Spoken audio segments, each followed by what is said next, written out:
Today I'm talking about how to set money resolutions you can actually keep. We all know that money resolutions, New Year's resolutions are something that we are so excited for, and we're all pumped at the beginning of the year, and then a couple weeks in, we're done. And we don't care anymore. And it's just something that a lot of people just kind of throw to the wayside. So today I'm going to share some ways that you can actually make New Year's resolutions that stick. And money resolutions are so important, especially when you have big money goals, big things that you want to do with your money, whether it be paying off debt, investing, saving, whatever it may be. There's some big things that you can do with your money that are so exciting. So I'm going to share how to not let your money resolutions fail.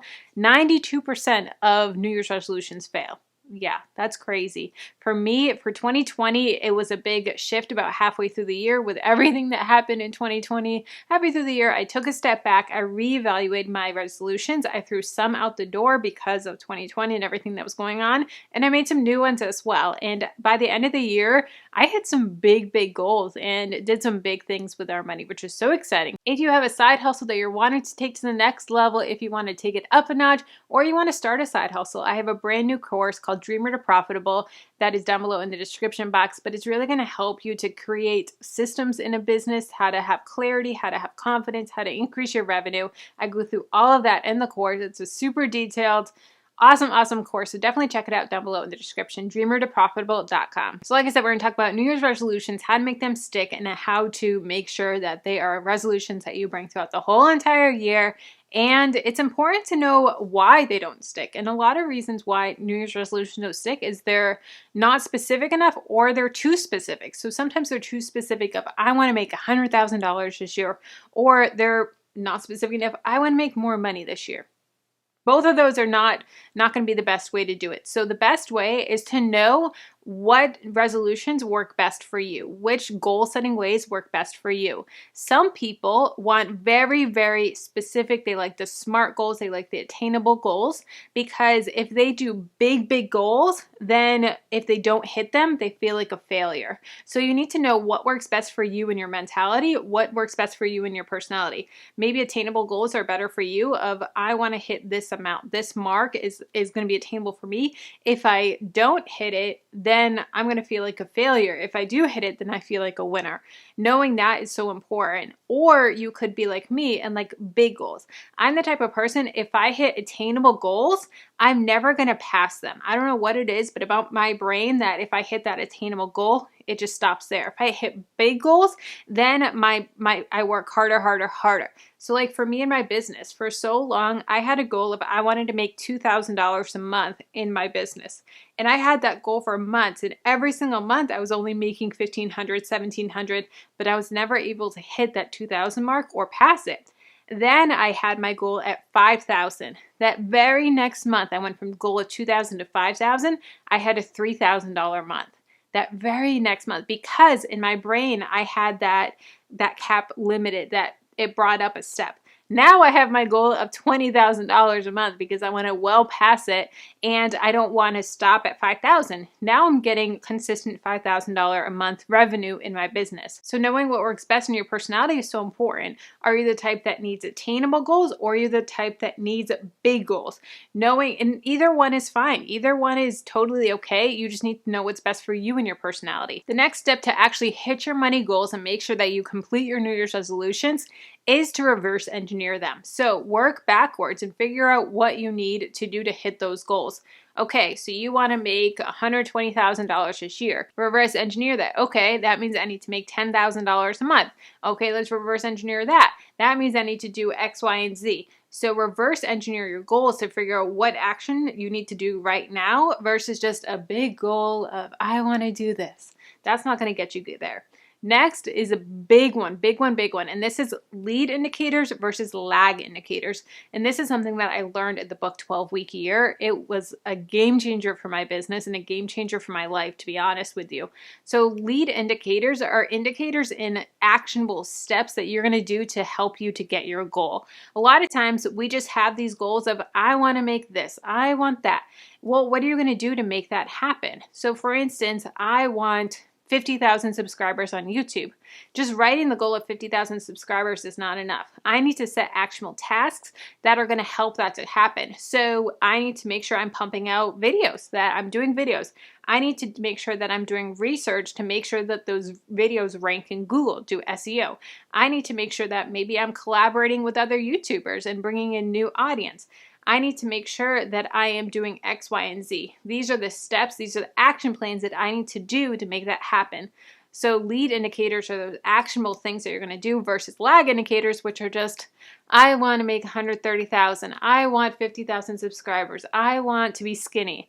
Okay, let's take weight loss, for instance. What are you going to do? Okay, you're going to make sure that you're counting your macros. Okay, you're going to work out X days a week. Okay, you're going to drink this much water. Okay, you're going to cut out alcohol. Okay, you're going to do this. Those are the lead indicators, the actionable things that to make that happen. So having that mindset of what you're going to do and how you're going to make it happen is so important. The next step is to focus on short-term goals. So they talked about this in 12-week year as well, whereas what they do is they actually break the year into 12 weeks. So you have 4 years in the year.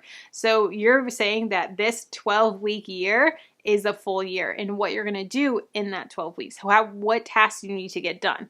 So often when we say we have a full year to get this done, by March, we're like, we still got 9 months. We're still fine. We still can coast a little bit. And then June comes, yeah, we still got 6 months. We can still take it easy. Whereas if you only have 12 weeks to get this done, you're like, oh crap. This means that each month before is now a week. So if you take a week off before, you need to get hustling because that's only a day in the 12-week year. So making those short-term goals is really big, and then also evaluating at the end. What do I need to do better next year? What did I do well? And having that is a really something to keep you accountable. Now, this is for someone that is hustling. This is for someone that has big goals, big dreams, and they want to make this year their year. They want to make this year a hustling year. Now, someone that just la-di-da and just, wants it to be a great year, a good year, something that's average, they may not have this extreme goals. But this is for the hustlers out there. This is for those that are like, I want to pay off this amount of debt this year. This is how I'm going to do it. These are the side hustles that I'm going to do. This is the overtime that I'm going to work. This is how I'm going to do X amount of pantry challenges to cut back my groceries. This is how I'm going to hustle in my side hustle. This is what I'm going to do. So making those big, big goals in that 12-week year, that's really going to be a game changer for you. Next is to track your progress. Track how you're doing in your year. So track maybe with a debt-free chart or a savings chart. I have tons of printables in my shop, freedominabudget.com/ I think it's my shop. I'll have it linked down below. But having those progress charts really help to keep you motivated. It also helps to check in with your goals and say, okay, we're halfway through the year. How are we doing? Okay, do we need to like really pedal to the metal to hit our goal, or are we doing well? How are we doing in this goal? So making sure that you're reevaluating and you're checking in with your progress, it's really going to help to make sure that you actually achieve it versus get to the end of the month or the end of the year and you're like, oh crap, we went way over budget. Okay, we didn't do anything for our savings, and really just knowing, okay, this is where we're at. This is what's going well. This is not what's going well. Let's reevaluate. Let's have a family meeting. Let's put it all out on paper. Next is to get organized with your money. Get on a written budget. Are you on a written budget where you're tracking all of your spending, where you're finalizing your budget at the end of the month? Get on a written budget. It's really going to help to keep you accountable. It's going to help to keep you organized. It's going to help to make sure that you're not missing any bills. You don't have any late payments, anything like that.